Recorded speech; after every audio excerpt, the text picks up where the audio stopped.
প্রিয় দর্শক, প্রীতি নিন, শুভেচ্ছা নিন।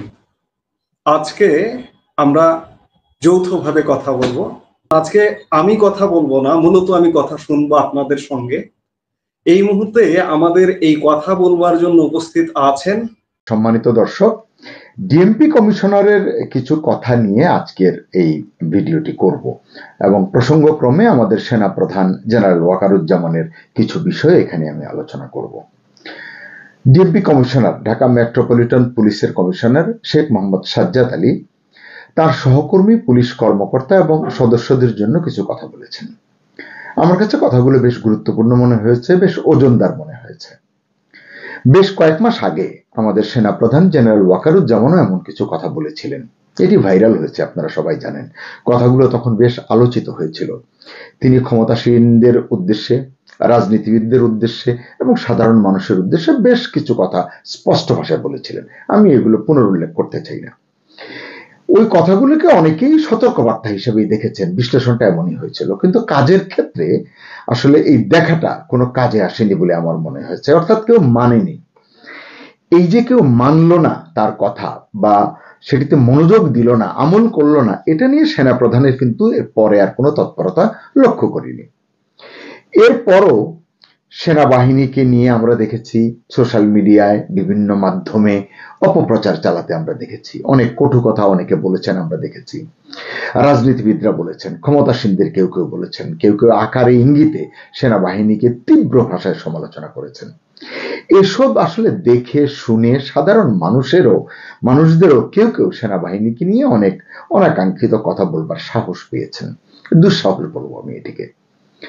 একজন অবসরপ্রাপ্ত সেনা কর্মকর্তা, আপনারা চিনবেন, তিনি একজন জনপ্রিয় কন্টেন্ট ক্রিয়েটর এবং টক শোতে বেশ ভালো আলোচনা করেন। আমি তার কথা শুনি, বেশ স্পন্টেনিয়াসলি তিনি কথা বলেন। মেজর অবসরপ্রাপ্ত রেজা, তিনি একটি ভিডিওতে বেশ কয়েক মাস আগে অত্যন্ত আবেগঘন এবং যুক্তিপূর্ণ এবং গুরুত্বপূর্ণ কিছু কথা বলেছিলেন সেনা সদস্যদের নিয়ে, সেনা পরিবার নিয়ে, সেনাবাহিনী নিয়ে। সেই ভিডিওতে তিনি বারবার সেনাপ্রধান জেনারেল ওয়াকারের কাছে আবেদন নিবেদন করেছেন, বলেছেন, স্যার প্লিজ আপনি ব্যবস্থা নিন। সেনাবাহিনীর সদস্যরা কি কর্মকর্তা, কি সৈনিক, কারো মনে শান্তি নেই, স্বস্তি নেই, বলেছেন মেজর রেজা। তিনি বলেছেন যে সমাজে, সংসারে, আত্মীয় পরিজনের মাঝেও সেনা সদস্যরা, সেনা পরিবারের মানুষেরা মুখ তুলে কথা বলতে পারছে না, মুখ দেখাতে পারছে না। এই অবস্থা নিরসনে আপনাকে ব্যবস্থা নিতে হবে, অর্থাৎ সেনাপ্রধানের প্রতি। সেনাপ্রধান কি পদক্ষেপ নিয়েছেন সেটা আমি বলতে পারবো না, আদৌ নিয়েছেন কিনা তাও জানি না। কিন্তু আমরা দেখেছি দুঃখজনকভাবে সেনাবাহিনী নিয়ে অশ্রদ্ধাপূর্ণ কথা, সেনাপ্রধানকে নিয়েও সমালোচনা থামেনি। সোশ্যাল মিডিয়ায় তাকে ব্যঙ্গ করে তার ছবি যেভাবে প্রচারিত হয়েছে, এটা আসলে একটা দেশে হতে পারে কিনা, একটা ডিসিপ্লিন ফোর্সের প্রধানকে নিয়ে, একটা ডিসিপ্লিন ফোর্সকে নিয়ে এরকম হতে পারে কিনা, এটি আমার জানা নেই। যাই হোক, এত কিছুর পরেও কিন্তু আমাদের সেনাপ্রধান নীরব থেকেছেন। এই যে নীরব থেকেছেন, এটাও কিন্তু সাধারণ মানুষকে ভুল বার্তা দিয়েছে। ফলে সাধারণ মানুষ সেনাবাহিনীকে ভয় পাওয়া তো দূরের কথা, আমি ঠিক ভয় পেতে বলছি না, সম্মান করতে বলছি, মর্যাদা দিতে বলছি। এগুলোর ধারে কাছে কিন্তু কোনো মানুষকে আমরা এখন যেতে দেখি না। বরং কি দেখি, যেন পাড়া মহল্লার শত্রুর মতো আচরণ। ক্লাবে ক্লাবে মারামারি হলে যেরকম, এরকম একটা আচরণ, মানে বডি ল্যাঙ্গুয়েজটা এরকম যে সেনা কর্মকর্তাকে, সেনা সদস্যকে হুমকি দিতে, হুঙ্কার দিতে আমরা এখন অনেকেই দ্বিধা করি না। এটা আসলে কোনো সুস্থ সমাজের বা সুস্থ দেশের ছবি হতে পারে না। এটা আমার ব্যক্তিগত মতামত। সরকারের তরফ থেকে এসব নিয়ে কাউকে কথা বলতে, ব্যবস্থা নিতে আমি অন্তত দেখিনি। এটা অত্যন্ত পরিতাপের বিষয়। এই জন্যই প্রশ্ন জাগে, আসলে কি সমাজ গড়ছি আমরা, কি দেশ গড়ছি। এই যে 17 নভেম্বর, একেবারে 2-3 দিন আগের কথা, ধানমন্ডির 32 নম্বরে সেনা সদস্যরা যে ধরনের প্রতিবাদের মুখে পড়েছেন, প্রতিরোধের মুখে পড়েছেন, হেনস্থার শিকার হয়েছেন, এমনকি আক্রমণেরও শিকার হয়েছেন। কই, না পুলিশের তরফ, পুলিশ সদস্যরাও হয়েছেন, আমি শুধু সেনা সদস্যদের কথা বলছি কেন, না কোনো পুলিশের তরফ থেকে, না সেনাবাহিনীর তরফ থেকে, না সরকারের কেউ এটা নিয়ে মুখ খুলেছে। তারা কেউ এটি নিয়ে আসলে কনসার্ন ফিল করেনি। এ ধরনের পরিস্থিতি যেন আর না ঘটে, সেজন্য তারা কোনো উদ্যোগ নিয়েছেন বলে আমি অন্তত জানি না। আজকে যখন ডিএমপির কমিশনার শেখ সাজ্জাদ আলী এই কথাগুলো বললেন, এজন্য আমি তাকে আগে ধন্যবাদ দিব, একই সঙ্গে তার সমালোচনা আমি করব। কারণ হঠাৎ করে একদিন কথা বললেন, তারপর হারিয়ে গেলেন। এভাবে পুলিশের যে গৌরব, এটি ফিরে আসবে না। ওই যেমন সেনাপ্রধান অনেকদিন আগে বলেছিলেন এনাফ ইজ এনাফ, এটা হয়েছে ওটা হয়েছে, আপনারা এটা বলবেন না, আপনারা লাগালাগি করবেন না, আপনারা নিজেরা মারামারি করবেন না, পরে আমাকে দোষ দিবেন না। আমি বলিনি, মানুষ একটু ভয় পেয়েছিল। এরপরের কাজগুলো যদি সেভাবে চলতো, মবকে কন্ট্রোল করবেন বলেছিলেন, সত্যি যদি মবকে নিয়ন্ত্রণে যথাযথ ভূমিকা রাখতেন, মানুষ ভয় পেত, বুঝতে পারতেন যে সেনাবাহিনী আসলে সঠিকভাবে দায়িত্বটি পালন করছে। তো এইটা না করার কারণে আসলে না সেনাবাহিনীর গৌরব ফিরে আসছে, না পুলিশ বাহিনীর গৌরব ফিরে আসছে। আমরা কথায় কথায় পুলিশ বাহিনীর মনোবল নিয়ে কথা বলি, কিন্তু কেউ যে এই কথা বলি না যে পুলিশের প্রতি গত বছর যে অন্যায় হয়েছে, যে অবিচার হয়েছে, সেটা নিয়ে আমরা কেউ কথা বলি না। কি সুশীল সমাজ, কি সরকারি লোক, কি বেসরকারি লোক, কেউ আমরা কথা বলি না। ডিএমপি কমিশনার এই যে ঘটনাগুলো ঘটেছে পুলিশ বাহিনীর সঙ্গে গত বছরের, তিনি তখন ছিলেন না, পরে দায়িত্ব নিয়েছেন। তো তিনি কি পুলিশ বাহিনীর মনোবল ফিরিয়ে আনার ক্ষেত্রে সেটিকে গুরুত্ব দিয়ে বিবেচনা করেছেন এবং বলেছেন সরকারকে এই জায়গাগুলো অ্যাড্রেস করতে হবে? কারণ একজন পুলিশ সদস্য তার সহকর্মীকে, তার বন্ধুকে গত বছর যেভাবে হারিয়েছে, অকালে, অকস্মাৎ, আচমকা, তার কি বিচার হয়েছে আমাদের দেশে? বিচার চাওয়ার পথই তো আসলে বন্ধ করে দেওয়া হয়েছে। এটা নিয়ে কি পুলিশ কমিশনার সোচ্চার হয়েছেন কখনো? কথা বলেন? আসলে এটি আমার জানার কথা নয়, কিন্তু এটি আমার প্রশ্ন, অনেক মানুষের প্রশ্ন। যদি তিনি না করেন, তাহলে কোন ভরসায় অন্য পুলিশ সদস্য তার জীবন বাজি রেখে কাজ করবে, ডিউটি করবে, সেবা দিতে চাইবে জনগণকে? কারণ সে তো জানে তার যদি দুঃখজনক কিছু হয়, তার পরিবারের সদস্যরা পথে বসবে, তার সন্তানরা এতিম হবে, তার স্বজনরা মামলা পর্যন্ত করতে পারবে না। এটি একটি দুঃখজনক একটি প্রেক্ষাপট তৈরি করে ফেলেছি আমরা পুলিশ এবং সেনাবাহিনীর কাছে সবসময় সেরা সেবাটা চাই, তারা নিঃস্বার্থভাবে কাজ করবেন, এটি আমরা চাই। কিন্তু আমরা এটা ভেবে দেখি না কি অবস্থায়, কি পরিবেশে দিনে কত ঘন্টা ডিউটি করেন একজন পুলিশ সদস্য।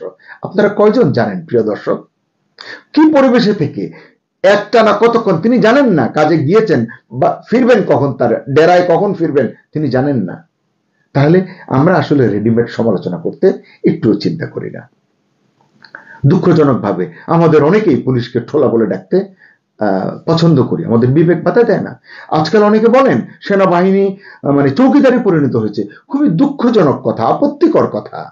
এই জন্যই আমি মনে করি যে সংশ্লিষ্টদের শাস্তি হওয়া উচিত। একটা ডিসিপ্লিন ফোর্সকে নিয়ে এভাবে কথা বলা উচিত নয়। কিন্তু আফসোস, আমাদের রাষ্ট্র, আমাদের প্রশাসন সেই শিক্ষাটা আমাদের দেয় না, শুধু সেবাটা নিতে চায়। প্রায় গত 16 মাস ধরে সেনাবাহিনী ব্যারাকের বাইরে, প্রায় 1.5 বছরের মাথায় এসেও সরকার কিন্তু একবারের জন্য ভাবেনি এই ফোর্সকে এভাবে ব্যারাকের বাইরে দিনের পর দিন রাখা উচিত হচ্ছে কিনা। সবার লক্ষ্য কিন্তু একটাই, আমাদের ক্ষমতার দিন রাত্রিগুলো যেন নিরাপদ থাকে, এটি আসলে মূল লক্ষ্য। ডিএমপি কমিশনার যখন বলেন পুলিশ অরাজকতা যখন ঠেকানোর চেষ্টা করছিল, তখন আমার অফিসারদের সঙ্গে যে আচরণ করা হয়েছে তা অত্যন্ত দুঃখজনক। আমার অফিসারদের সঙ্গে এ ধরনের আচরণ করবেন না। আমি এই জন্য স্যালিউট জানাই, তিনি তার সহকর্মীদের নিয়ে এভাবে কথা বললেন, তাকে ধন্যবাদ জানাই আমি। কিন্তু সেনা প্রধান কেন এভাবে বলেন না? তার কর্মকর্তাদের নিয়ে, তার সদস্যদের, সৈনিকদের নিয়ে কি কম রাজনীতি হচ্ছে, কম হেনস্থা হচ্ছে? তাকে তো এইভাবে কথা বলতে শুনি না। তিনি কি কথা বলতে পারেন না? নিশ্চয়ই পারেন, কারণ তিনি তো গত বছর 5 আগস্ট পুরো জাতিকে ওয়াদা দিয়েছিলেন সব ঠিক হয়ে যাবে। তিনি তো তার ওয়াদাটাই ভুলে গেছেন বলে মনে করি। ডিএমপি কমিশনার শেখ সাজ্জাদ আলী বলেছেন আমরা সেবা দিতে চাই, কিন্তু আমরা যেন অরাজকতাপূর্ণ পরিস্থিতি তৈরি না করি, মানে দেশের জনগণ যেন এটি না করে। থানার সামনে নিরাপদ পুলিশ সদস্যকে ককটেল মেরে আহত করলে পুলিশের মনোবল তো ভাঙবে, যে ঘটনাটি ঘটেছে। এই জন্য ডিএমপি কমিশনার বলেছেন পুলিশের সাথে বাজে ব্যবহার করবেন না, তাদের আঘাত করবেন না। এটা কি খুব বেশি চাওয়া? এরা তো আমাদেরই পুলিশ, এই সৈনিকরা তো আমাদেরই সৈনিক, কারো আত্মীয়, কারো ভাই, কারো স্বজন। এই প্রেক্ষাপটে স্বরাষ্ট্র উপদেষ্টার শক্ত ভূমিকা দেখতে চায় দেশের মানুষ। শেখ সাজ্জাদ আলী বলেছেন অভ্যুত্থানের পর ঢাকা মেট্রোপলিটন পুলিশ অনেক ভঙ্গুর অবস্থায় ছিল। হ্যাঁ ছিল, অনেক চেষ্টা ও কষ্টের ফলে আজকে পুলিশ অফিসাররা মনোবল ফিরে পেয়েছেন। এই মনোবল ভাঙার চেষ্টা প্লিজ করবেন না, তিনি আবেদন জানিয়েছেন। কিন্তু আমি তাকে প্রশ্ন করব, আসলে কি মনোবল ফিরে পেয়েছে পুলিশ সদস্যরা?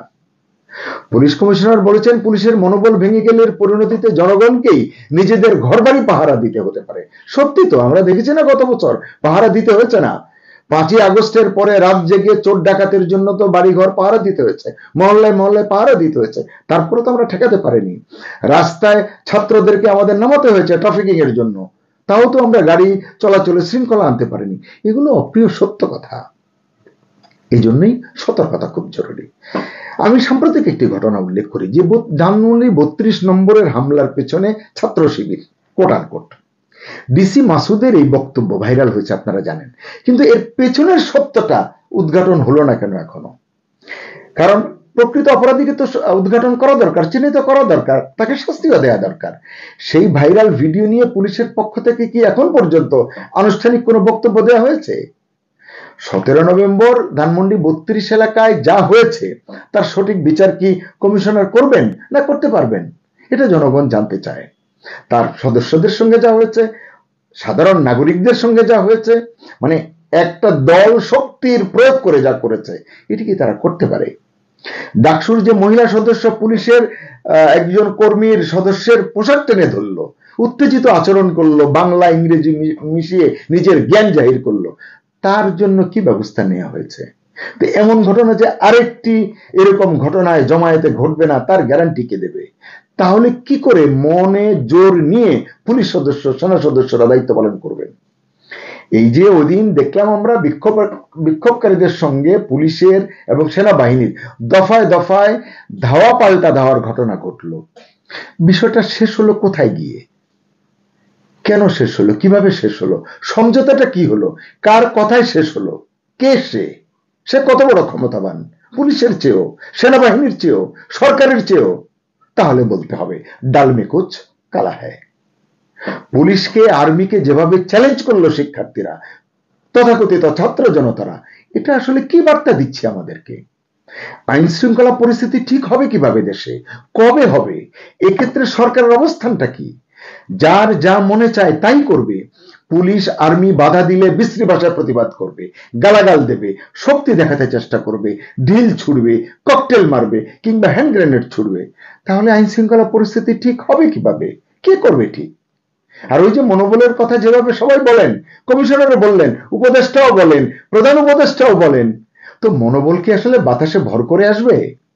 2024-এর জুলাই আগস্টে এবং এর পরেও বেশ কিছুদিন পুলিশ সদস্যদের নিয়ে যা ঘটেছে, এর সত্যিকার প্রতিকার কি কিছু হয়েছে? ন্যায্য প্রতিকার কি কিছু হয়েছে? সংস্কারের কথা শুনেছিলাম, পুলিশের সংস্কার, কতটা সংস্কার হয়েছে? কি কি সংস্কার হয়েছে? নিজের সহকর্মীকে, নিজের সাথীকে যেভাবে হারিয়েছে তারা, এটা মন থেকে মুছবার জন্য কি করা হয়েছে? তাদের যে ট্রমার কথা বলি, ট্রমাটাকে তারা দূর করতে পেরেছে? দূর করতে পেরেছি আমরা তাদের ট্রমাটা? তাহলে তারা মনোবল কিভাবে ফিরে পাবে? গত 15-16 মাসে বিভিন্ন সময়ে রাস্তায় আন্দোলনকারীদের মুখে এমন কথা কিন্তু পুলিশকে শুনতে হয়েছে, কোট আনকোট, ভুলে যাবেন না আমরা কিন্তু মেরে ঝুলিয়ে রেখেছিলাম। সেই যাত্রাবাড়ির কথা বা উত্তরার কথা, গাজীপুরের কথা মনে করিয়ে দিয়েছে। কি নৃশংস! এর জন্য পদক্ষেপ না নিয়ে আপনি আইন শৃঙ্খলার ব্যবস্থা সঠিক করে ফেলবেন?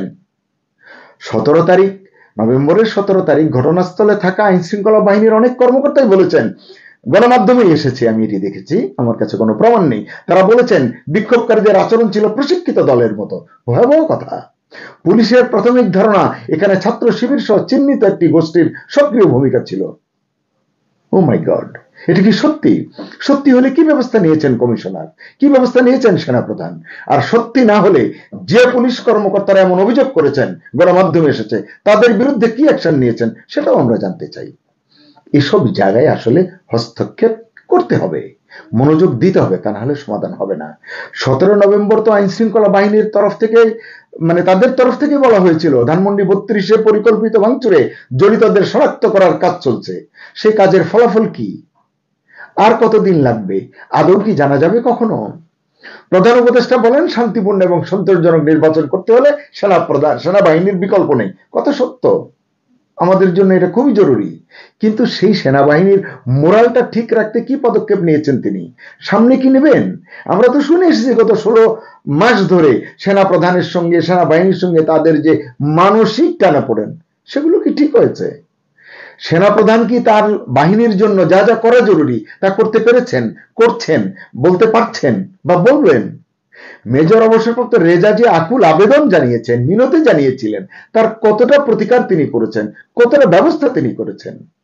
এটা আমাদেরকে, যদি কিছু করে থাকেন সেটা আমাদেরকে বলবার দরকার নেই, আমরা শুধু এফেক্টটা দেখতে চাই। কারণ আমাদের সেনাবাহিনীকে নিয়ে, আমাদের পুলিশ বাহিনীকে নিয়ে কোনো ষড়যন্ত্র হোক, ছেলে খেলা হোক, এটা আমরা দেখতে চাই না, এটা আমরা সহ্য করব না। আমরা দেখতে চাই যে কোনো সংকটে আমাদের পুলিশ বাহিনী, আমাদের সেনাবাহিনী দেশের স্বার্থে, দেশের মানুষের স্বার্থে, মানুষের পক্ষে কাজে ঝাঁপিয়ে পড়েছে, কাজ করছে। যাই হোক, শেষ করি, অনেক কথাই বললাম। সশস্ত্র বাহিনী দিবস আপনারা জানেন 21 নভেম্বর, সেই সশস্ত্র বাহিনী দিবস 2025 উপলক্ষে সেনা, নৌ ও বিমান বাহিনীর সকল সদস্যকে শুভেচ্ছা জানাই, অভিনন্দন জানিয়ে শেষ করছি। আল্লাহ হাফিজ।